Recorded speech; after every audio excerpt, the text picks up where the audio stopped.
It started in a glass-walled tower in Tokyo. Rain tapped softly against the windows as a deal worth millions hung in the balance. Cameron Hayes, a young American entrepreneur with everything to prove, sat across from Hiroshi Tanaka, Japan's most revered corporate negotiator. The air was tense, sharp. You could slice it with a whisper.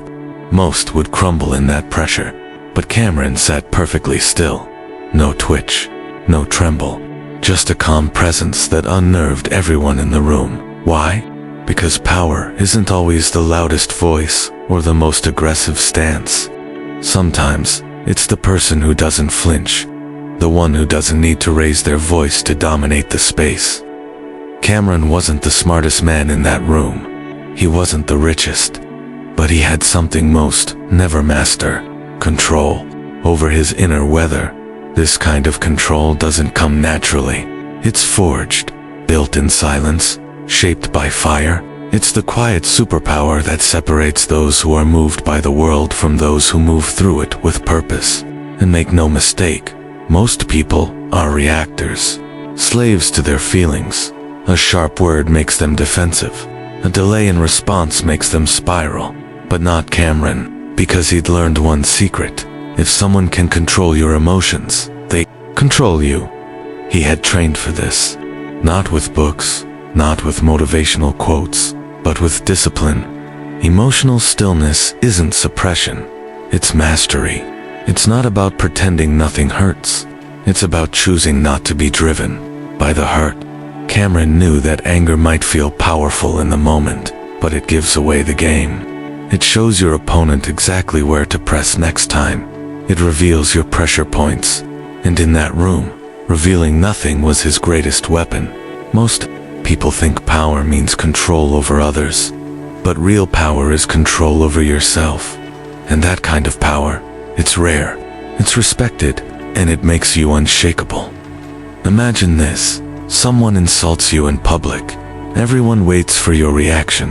They expect the eye roll, the sharp comeback, the emotional explosion. But you give them nothing. You hold the silence. You look them in the eye. Maybe you nod. Maybe you walk away. That quiet moment echoes louder than 1,000 angry words, because it says one thing: you are not in control of me. And that terrifies people. That day in Tokyo, Hiroshi raised his voice. He leaned in, tried to twist the tension in the room into an advantage. Cameron didn't blink. He didn't defend. He waited. When he finally spoke, it was calm, measured, surgical. The power flipped instantly. By the end of the meeting, Hiroshi made the concession. Not because Cameron demanded it, but because he never gave his opponent a lever to pull. This isn't just about business. It's about how you show up in every room, how you carry yourself when life tests you. Emotional control turns confrontation into curiosity. It turns chaos into calculation, and it lets you walk into any situation knowing you cannot be moved unless you choose to be. If you've ever felt like life keeps pushing you, like people know how to get under your skin, like you lose yourself in moments of heat, this isn't your flaw. It's your training ground. Emotional stillness isn't a gift. It's a decision, a practice. You don't erase emotion. You observe it, command it, choose when and how to release it, like a soldier drawing his weapon, only when the time is right. So ask yourself, who really has power in the room? The person who yells, or the one who waits until silence is more powerful than speech? That's the beginning of unshakable presence. That's the edge you've been looking for. If this message hits something deep inside you, don't keep scrolling. Subscribe now to support this channel. It's how we keep creating powerful content like this: raw, real, and built for people who are done being moved by the world and ready to move it instead. Now, I want to hear from you. Here's your question. Which response shows more power in a hyper-sure moment? A. Quickly defending yourself to prove your point. B. Remaining calm and silent to protect your position. Drop your answer in the comments. Just type A or B. Let's see how many of you are already walking the Stoic path. The courtroom in Rome had gone silent, but not for the reasons most expected. It wasn't the judge calling for order or the evidence landing like a hammer. It was because Leila Mendez, the defense attorney from Los Angeles, had chosen not to respond. Her silence hit harder than any argument could. She had been challenged, baited even. The opposing counsel launched into a calculated barrage designed to rattle her, to break her rhythm, to make her rush into reaction. But she didn't blink. She didn't answer. She didn't defend. She waited. And as the seconds stretched on, something shifted. The entire room turned toward her, waiting for what she might say, if she would say anything at all.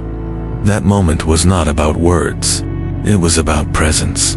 Leila had learned something that changed the way she walked into every room. Silence, when used with intention, is not a void. It is weight. It is a force that makes people lean in, hold their breath, and question their assumptions. Most people fear silence. They fill it, rush through it, run from it. They mistake talking for thinking and noise for authority. But silence is not the absence of power. It is its amplifier. When you hold silence, you hold attention. When you choose not to speak, others start to reveal themselves. Their assumptions, their insecurities, their need to be heard. And the more they talk, the more they expose what they never intended to. Leila understood this.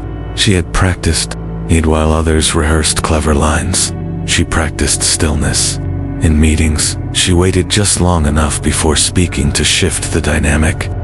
In negotiations, she paused longer than expected after an offer, making the other side uncomfortable enough to sweeten the deal themselves.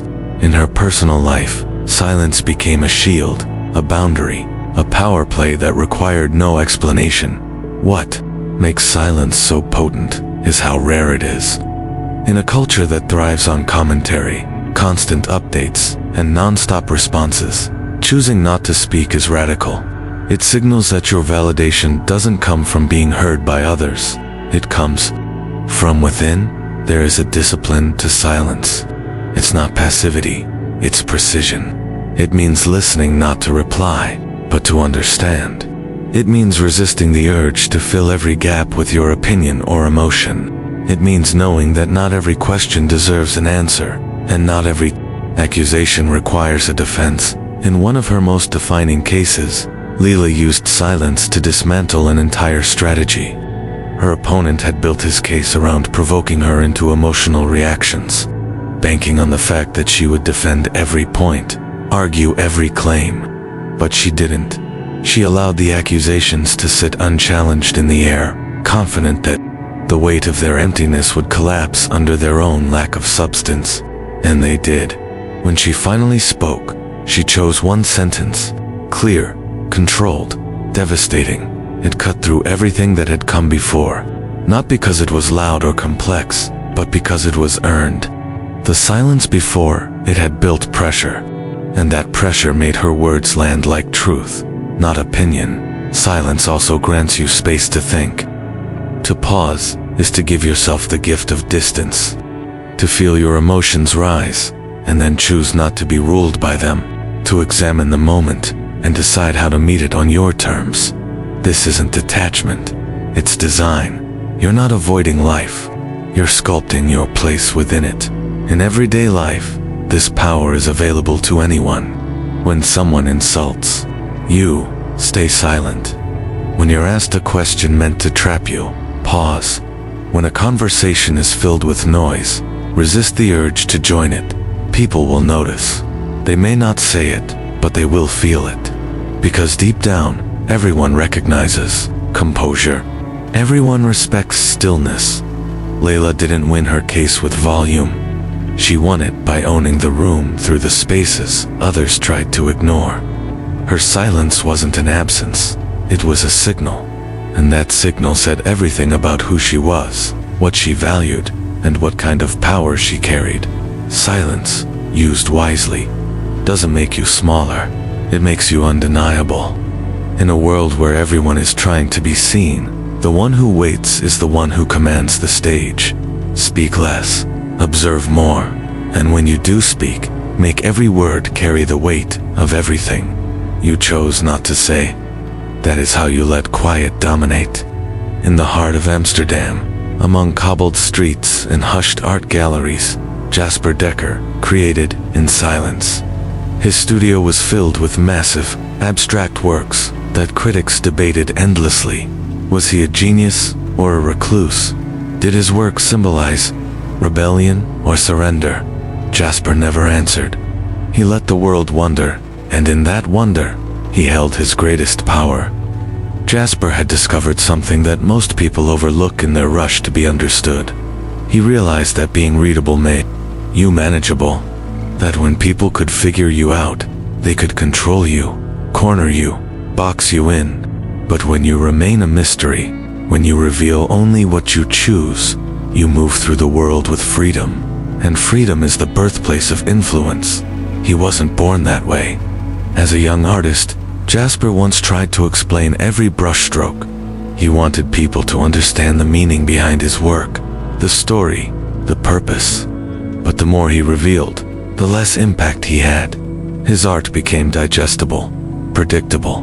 The room stopped paying attention, and that's when it hit him. People don't respect what's obvious. They respect what they can't quite figure out. From then on, Jasper built a different philosophy. He started speaking less and observing more. He learned how to answer without answering, how to guide without controlling. At first, it felt unnatural, but over time, it became a form of strength. He became unreadable, and unreadable became untouchable. This wasn't about being distant. It was about being strategic. Jasper would nod during conversations, echo someone's words without committing to them, and leave just enough ambiguity in his statements to make others guess. He understood that when people are left to fill in the blanks, they often project their own thoughts, insecurities, and desires onto you, and in that projection, they reveal more about themselves than you ever could by speaking. He called it the art of the echo wall. When asked about a painting, he would tilt his head and say, "What does it make you feel?" The answers he got told him everything he needed to know about the viewer, what they valued, what they feared, what they hid in meetings with collectors. He would downplay his knowledge, let others assume he was naive or disinterested. It gave them a false sense of superiority, which made them speak freely, overstep, expose weaknesses. All while Jasper remained still, listening, storing every detail. And when it mattered, when the moment arrived to act, he did so with precision, so sharp it left no room for recovery. Strategic ambiguity doesn't mean being fake. It means being selective. Jasper never lied. He just didn't speak unless the moment served him. He withheld not to deceive, but to protect the value of his thoughts, his process, his identity. He understood that exposure is expensive. Every time you explain yourself to be accepted, you give away leverage. Every time you react to a label, you confirm it. He let people misjudge him on purpose. Let them believe he was aloof, passive, even disconnected. Because while they underestimated him, they stopped watching closely. And in that lack of attention, Jasper maneuvered with complete freedom. This strategy translated beyond art. In relationships, Jasper didn't need to prove his intentions. He allowed space for people to come to their own conclusions. If someone needed constant reassurance, he let them wrestle with the silence. If someone demanded a clear label, he offered presence instead of explanation. Not to confuse, but to clarify who he was not going to be. A man molded by other people's expectations.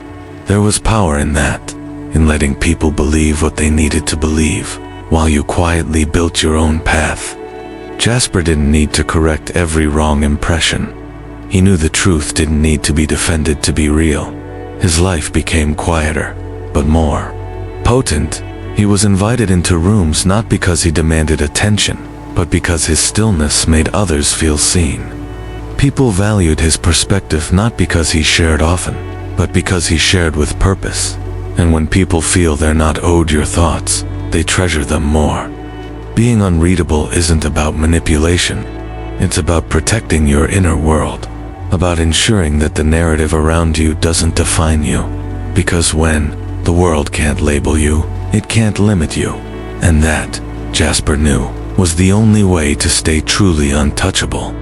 In a world of transparency and constant self-exposure, mystery has become a luxury, and those who carry it carefully and deliberately are the ones who leave the deepest mark. Jasper's art continues to sell around the world, yet he remains a question few can answer, a presence few can predict, and a man who mastered the rarest kind of power, the strength of not being fully seen. In the city that never sleeps, where momentum is currency and presence is power, Noah Rivera learned a truth most people never confront. Constant visibility dilutes impact, and in his case, it nearly destroyed everything he had built. Noah was once everywhere. A respected fitness coach in New York City, his schedule overflowed with clients. His phone pulsed with endless notifications, and his social media was a highlight reel of productivity and success. He believed that in order to stay relevant, he had to be constantly present. That to be forgotten, even briefly, was the ultimate failure. But something inside him began to fracture.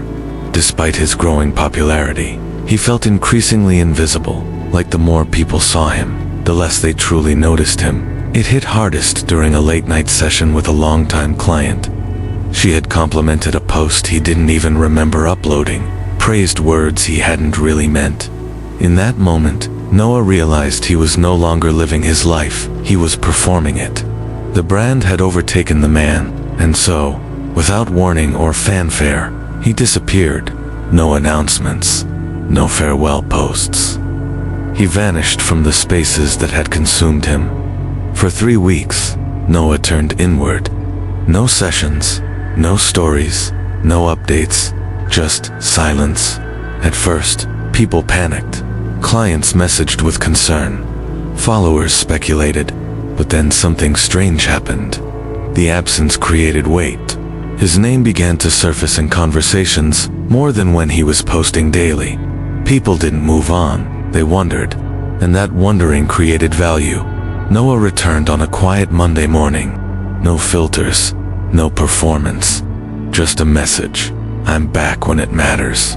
That single sentence carried more gravity than 100 posts before it, because now his presence meant something again. It wasn't routine, it was rare, and rarity commands attention. He began to operate differently. His sessions were shorter, but sharper. His online presence became selective. He stopped accepting every opportunity, stopped showing up just to be seen. He curated his energy like a precious resource, and in doing so, he discovered a deeper form of influence, the kind that doesn't shout, the kind that waits. People often misunderstand scarcity. They think it's about playing hard to get or fabricating mystery. But Noah discovered it's something much deeper.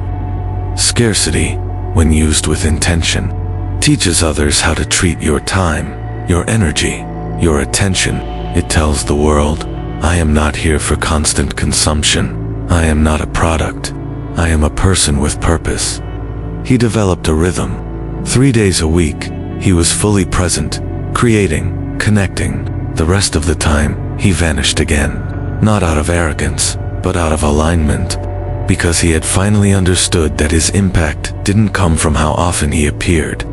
It came from what he brought when he did. In a city addicted to momentum, Noah became still. In a culture obsessed with availability, he became selective. And in doing so, he redefined what it meant to lead. The people around him began to adapt. Clients arrived on time, focused, prepared. They knew his time wasn't guaranteed, so they valued it more. Conversations became deeper, sessions more intentional. And the irony was, by becoming less available, he became more respected. There is something profoundly powerful about choosing to be unseen, not to escape, but to refine. To retreat not out of fear, but out of strategy. Because when you are always there, you become background noise. But when you step back, your return becomes an event. Noah often said the hardest part was the withdrawal, not from others, but from the idea that he needed to be everywhere to matter. Letting go of that addiction to presence was like detoxing from attention itself. But in that withdrawal, he found his worth. Not in applause, not in likes, but in stillness. In the quiet conviction that he was enough. Even when no one was watching, the people who once demanded access now waited. The messages changed. Not "where are you?" but "let me know when you're ready." That shift didn't just elevate his brand, it elevated his peace. Noah's story is not about being elusive. It's about being intentional. It's about understanding that when everything is available all the time, nothing feels special. And in a world that celebrates the constant, those who dare to become rare become unforgettable. His life today is quieter, but more powerful. He teaches his clients not just how to train their bodies, but how to protect their presence, how to say no without apology, how to appear when it counts, how to make space their statement. Because true influence is not in how many people see you, it's in how deeply they feel you when you arrive. And nothing creates that feeling like absence born from purpose. Noah didn't disappear to hide. He disappeared to return as something more. And now, when he steps into a room, everyone knows something important is about to happen. The first time Sophia Nugent stepped into the boardroom, no one noticed. Not because she lacked presence, but because she didn't need to take up space to influence it. She was quiet, deliberate, and observant. Most of the executives expected her to introduce herself with authority, perhaps lay out her credentials, make her presence known. Instead, she sat still, listened, and watched. Sophia was a leadership coach from San Francisco, but not the kind who relied on buzzwords and bold declarations. Her method was softer, slower, but no less powerful. She believed that the deepest influence didn't come from control, but from connection. Not by dominating the conversation, but by mastering the rhythm of it. And it started with one foundational principle: mirroring. She had learned early in her career that people don't change when they're told to. They change when they feel seen. And the fastest way to make someone feel seen is to reflect them. Their tone, their body language, their cadence, but not through imitation, through alignment. When you mirror someone with sincerity, they soften. They feel understood without being explained to.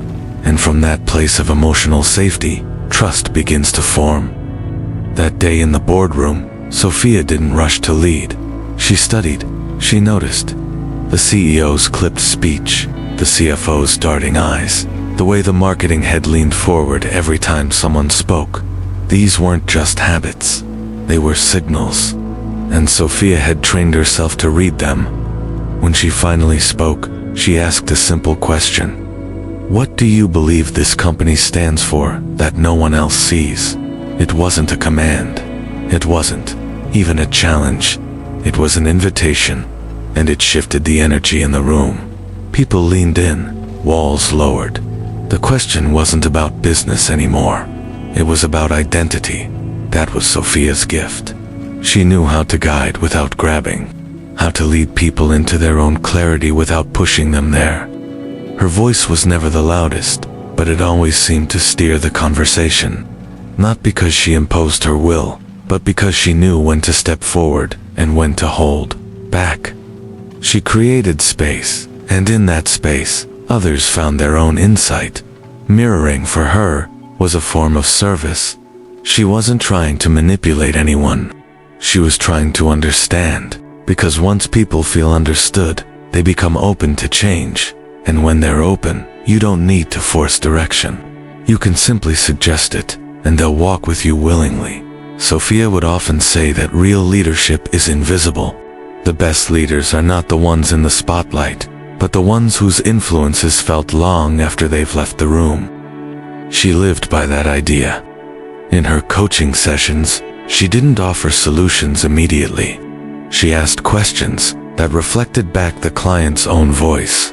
She slowed the pace of frantic conversations by lowering her own, And over time, her clients began to mirror her calm, not because they were told to, but because they found it soothing, natural, safe.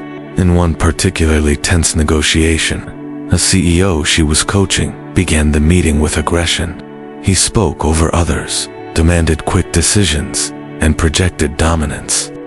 Sophia didn't meet his energy with resistance. She matched it briefly, acknowledging his urgency, then gradually lowered her tone and slowed her speech. As the conversation progressed, the CEO unconsciously followed her lead. By the end, he was quieter, more thoughtful, and listening more than talking. That is the subtle power of emotional rhythm. You don't force it, you invite it, you model it. And people follow not because they must, but because it feels right. Sophia's strength came from her ability to blend in just enough to guide from within. She didn't stand apart from the group. She became part of it. And then, from that position of shared energy, she gently shifted the current. This form of influence isn't taught in most leadership books. It doesn't come with authority or title. It comes with presence, with attention, with the patience to earn trust before making a move. And in a world obsessed with control, Sophia had become a master of something much rarer: alignment. She never fought to be heard. She waited to be felt. She never imposed her agenda. She shaped the atmosphere until people found their own way. Her leadership was a quiet force, subtle and sustained, like gravity, always present, always guiding. By the time Sophia left that boardroom, no one remembered the moment she took control, because she never did. She didn't need to. She had already shaped the direction by reshaping the tone. And when people recalled that meeting later, they would say it felt different, calmer, more focused. They wouldn't know why, but Sophia would. In a private lounge high above Vancouver's harbor, Darius Coles studied the offer in front of him. It was the culmination of months of negotiation, endless travel, sleepless nights. Across the table sat three investors with deep pockets and even deeper egos. They expected him to fold, to say yes out of fear of missing the moment, to compromise just enough to keep the room happy. But Darius didn't move. He didn't nod. He didn't smile. Instead, he slowly closed the folder, looked them in the eye, and said the quietest sentence in the room: "This doesn't align with where I'm going." He stood, shook hands, and walked away. No argument, no explanation, no performance, just a clean, steady exit. That moment didn't come from pride or ego. It came from clarity. Clarity built over years of mistakes, reflection, and redefinition. Darius had once been the kind of man who held on too long, too bad deals, to draining relationships, to false promises disguised as opportunity. Not because he didn't see the signs, but because, like most people, he feared what leaving might mean. That walking away was failure, that silence meant weakness, that absence would be forgotten. But he learned something that rewrote everything he believed about power. Sometimes, the most powerful presence in any room is the one who no longer needs to stay. Most people endure more than they should, not because they believe in what they're fighting for, but because they don't want to face the unknown. They stay in conversations that drain them, in rooms that dismiss them, in cycles that rob them of purpose. They tell themselves they're being loyal, patient, committed, but in truth, they're afraid. And fear dressed up as virtue is still fear. Darius decided he would not live like that anymore. So he made a rule. He would only stay in places that respected his presence, matched his values, and nourished his future. Everything else would be met with silence, and eventually, with distance. Walking away, he discovered, wasn't about making others feel your absence. It was about making peace with your own presence. It meant trusting that your worth wasn't tied to the outcome of any deal, any title, any relationship. It meant knowing who you were before the conversation started, and still knowing after it ended. That day in Vancouver, the silence he left behind echoed louder than any closing argument could have. Within 72 hours, The same investors called back with a new proposal. Better terms, fewer restrictions, complete creative control, not because Darius demanded it, but because he showed them something rare. He showed them he could leave, without bitterness, without burning bridges, and without needing their validation. The ability to walk away quietly is not about detachment, it is about direction. You must know where you are going, or you'll keep accepting what's in front of you out of convenience. Darius had done the inner work. He had mapped his non-negotiables, defined his boundaries, and understood the cost of staying in the wrong place too long. It's a discipline most never master, because it requires not only courage, but preparation. You can't walk away with confidence if you haven't built a foundation strong enough to support that silence. That's why most people stay. They don't trust themselves to be okay without what they're walking from. But Darius had become fluent in that kind of clarity. He practiced it daily. Before every meeting, he asked himself for questions. What do I value? What am I willing to compromise? What am I not? And what will I do if this doesn't work? Those answers became his compass, and when he followed it, he never felt lost. Even when he left behind things most would cling to. In arguments, he stopped defending his name. He let people twist narratives. He let them talk. Because he understood something they didn't. The truth needs no noise. The truth reveals itself in time. And when people see that you don't need to be understood to stand firm, they stop trying to pull you into their drama. In relationships, he stopped explaining his boundaries. He just held them. And when someone crossed them, he didn't yell. He didn't chase. He simply stepped back, not to punish, but to protect the version of himself he had worked so hard to become. The real power in walking away isn't in who you leave. It's in who you refuse to leave behind, yourself. Darius Cole became known not for his charisma or his deals, but for his posture, the way he carried silence, the way he exited with peace, the way he never had to prove his worth in rooms where he was no longer seen. He built a life, not on keeping every door open, but on choosing the ones that led to alignment. And now, when he enters a negotiation, a partnership, or even a conversation, people lean in a little more, because they know he won't stay just to be liked. He won't speak just to be heard, and he won't remain where he's not respected. That's the final kind of power, the one that doesn't need applause, doesn't fear solitude, and doesn't tremble at the silence of an unfinished sentence. It walks away when it must, calm, clear, complete. In a world constantly shouting for attention, filled with noise, urgency, and the race to be seen, 6 people showed us something different. They didn't rise by screaming louder or reacting faster. They didn't become influential through chaos or dominance. Instead, they moved with stillness, chose their words with precision, and guided through presence rather than pressure. They each carried a unique strength, yet all were rooted in the same unshakable core, the mastery of self. Cameron Hayes stood in Tokyo, not as the loudest voice in the negotiation, but as the calmest presence. He didn't win by overpowering. He won by not giving away his power in the first place.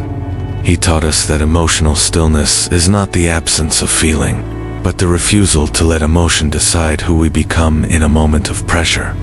Leila Mendez, in a courtroom across the world, revealed the power of silence. In a space where voices clashed and tension ran high, her quiet created discomfort, then authority, then impact. She showed us that when you stop trying to be heard, people start listening. That silence isn't emptiness, it's presence under control. Then, there was Jasper Decker, the artist who refused to be defined. He didn't fear being misunderstood, he welcomed it. His ambiguity wasn't manipulation, was design. By holding parts of himself back, he reminded us that you don't need to explain your every move to be taken seriously. The mystery was the message, and in that message, he protected his freedom. Noah Rivera, the coach who disappeared just when the world demanded more from him, taught us that constant availability leads to invisibility. He broke free from the trap of performance and rediscovered purpose in absence. In a culture that measures worth by output, Noah reminded us that stepping back can sometimes be the most powerful move forward. Sophia Nguyen never needed to grab attention to lead a room. Her influence lived in how she mirrored others, reflected their fears and questions, and helped them find their own clarity. She didn't chase control, she created connection. Her quiet approach proved that true leadership is not about being followed, it's about being felt. And finally, Darius Cole showed us the rarest form of strength, the ability to walk away. Not out of anger, not out of pride, but out of clarity. He knew that staying where he wasn't respected wasn't loyalty, it was self-betrayal. His silent exits left echoes, and in those echoes, people heard the full weight of what he stood for. Together, their stories form more than a philosophy. They form a blueprint for a different kind of power. A power not built on performance, but on purpose. Not loud, but steady. Not reactive, but deeply intentional. So what do we take from all of this? We live in a time that rewards visibility, speed, and validation. But visibility without substance fades. Speed without direction crashes. And validation that doesn't come from within becomes a prison. These 6 rules remind us that the most dangerous man in any room is not the one who speaks the most. It's the one who has mastered when not to speak, who has trained himself to wait, to observe, to act with precision instead of impulse. They remind us that your value doesn't increase by proving yourself louder, faster, or more often. It increases when you choose to protect your energy, preserve your presence, and move only when it matters. The world wants you to react. The Stoic moves you to respond. How can you apply this today? Start small. Before you speak, pause. Before you defend, breathe. Before you agree to anything, ask yourself if it aligns with who you are and where you're going. Let silence be your strategy, not your weakness. Be comfortable being misunderstood, if being understood would require you to shrink. Be rare in a world that overshoots. And know this, when you master how you show up, you'll never need to chase recognition. You'll start to command it quietly now. I want to ask you something. Which rule from these 6 stories resonated with you the most? Was it emotional stillness? Strategic silence? The power of being unreadable? Intentional absence? Quiet influence? Or the ability to walk away? And more importantly, how will you start applying it in your life? Drop your answer in the comments. Let's learn from each other. Let's build a space where quiet power is not just respected, but celebrated. If you found value in this message, if it stirred something inside you, please consider subscribing to the channel. That single act gives us the fuel to keep creating content that matters, content that cuts through the noise and reaches those who are ready to move with purpose, not pressure. You've heard the stories. Now go write your own. Quietly, intentionally, powerfully.